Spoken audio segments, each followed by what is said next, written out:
Hello mga kaibigan, maligayang pagdating sa aking channel.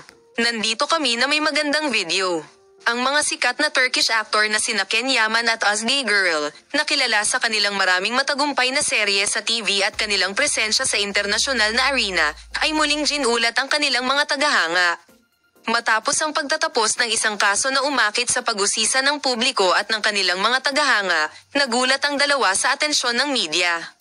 Ang pinakahihintay na kaso ng paternity ay natapos na. Sa wakas ay natapos na ang pinakahihintay na kaso ng pagkaama at nagpasya si Ken Yaman na ibahagi sa publiko ang kanyang anak. Ang balita ay lumikha ng isang mahusay na epekto kapwa sa media at sa iyong mga tagasunod. Nag-react sila sa star actor na may nararamdamang sorpresa, suporta at paghanga. Ang kaso ng media na nagdulot ng pagtataka sa publiko ay nagsimula ilang buwan na ang nakalipas nang magsampa ng paternity suit ang isang babae laban kay Ken Yaman, na sinasabing siya ang ama ng kanyang bagong silang na anak na si Doğan.